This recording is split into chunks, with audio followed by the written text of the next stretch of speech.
Assalamualaikum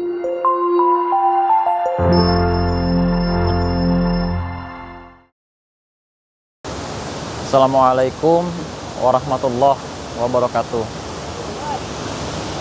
Kalau kita kembali mengingat apa yang terjadi pada masa remaja Rasulullah Shallallahu Alaihi Wasallam, yang mana Rasulullah itu tentu dibesarkan tanpa ayah dan ibu. Artinya yang membesarkan Rasulullah Shallallahu Alaihi Wasallam itu hanya kakeknya dan hanya paman-pamannya dari jalur ayah.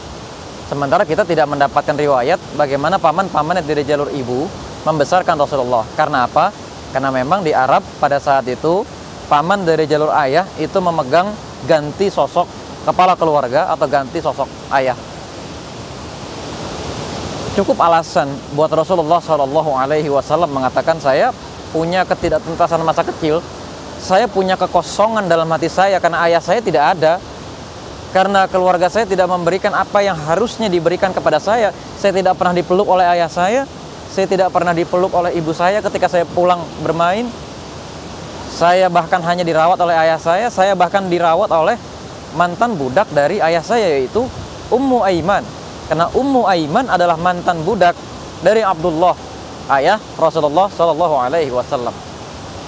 Tapi kita lihat sejarah masa kecil dan masa mudanya Rasulullah Shallallahu Alaihi Wasallam adalah sebuah kisah ketuntasan.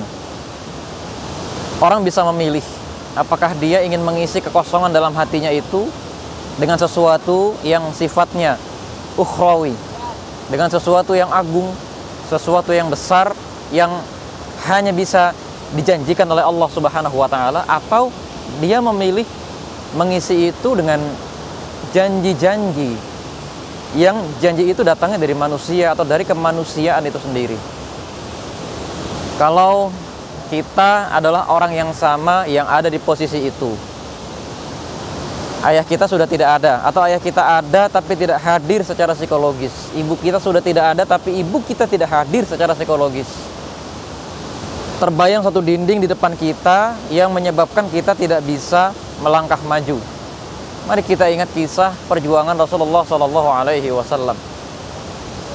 Maka Allah Subhanahu Wa Taala mengatakan kepada Rasulullah, ketika Rasulullah diembankan sebuah amanah dakwah menjadi nabi, alam yajidka yatiman fa'awa, bukankah kami telah mendapatimu dalam kondisi yang yatim, lalu fa'awa, kami mencukupimu, kami menambahkan hartamu, kami membuatmu merasakan rezeki yang melimpah dan lain-lain sebagainya. Wa wajadaka dhallan fahada, bukankah kami mendapatimu atau kami menjumpaimu dalam kondisi yang sesat, bingung, kita diiringi dengan ketidaktuntasan, kita diliputi perasaan takut, khawatir, ini masa depan saya akan bagaimana, saya harus berbuat apa, saya harus menemui siapa. Fahada, lalu Allah Subhanahu wa taala memberikan petunjuk kepada kita. Lalu pertanyaannya sekarang, petunjuk itu berupa apa? Kalau Rasulullah Shallallahu Alaihi Wasallam punya khasais, kekhususan, yang mana ini ada bab-babnya. Sirah Nabawiyah itu ada sirah, ada mukjizat, ada khasais, ada syama'il. Ya, syama'il itu keutamaan, khasais itu kekhususan yang nggak boleh selain Rasulullah itu melakukan itu, atau yang tidak didapatkan oleh manusia lain selain Rasulullah. Khasais itu contohnya apa? Rasulullah dibelah dadanya oleh malaikat sebanyak 2 kali. Pertama di masa kecil dalam asuhan Halimatus Sa'diyah, dan ketika menjelang Isra Mi'raj. Dadanya dibelah itu sebagai kekhususan. Karena apa? Penyakit-penyakit hatinya Rasulullah itu diambil.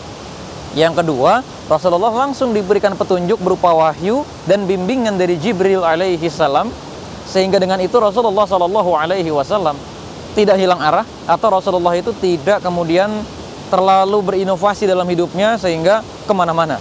Nah, kalau kita kan tentu tidak begitu. Kita tidak memiliki kekhususan dari Rasulullah, maka yang bisa kita lakukan sekarang apa? Petunjuk dari Allah. Fahada, maka kami memberimu petunjuk. Ya, kira-kira petunjuk itu datangnya berupa apa? Ada guru mengaji datang kepada kita, ada forum halaqah di dekat kita, ada buku agama gratis di dekat kita, ada channel-channel YouTube yang bermanfaat, ada postingan di Instagram, dan lain-lain sebagainya. Tampaknya itu adalah petunjuk buat kita. Ada teman yang soleh, teman yang mengajak kita hijrah, teman yang mengajak kita sholat, teman yang mengajak kita menutupkan jilbab, teman yang selalu membaca Al-Quran dimanapun dia berada, teman yang selalu mengajak kita untuk menghindari maksiat dan lain-lain sebagainya. Alam yajidka yatimang fa'awa wa wajadaka dhallan fahada.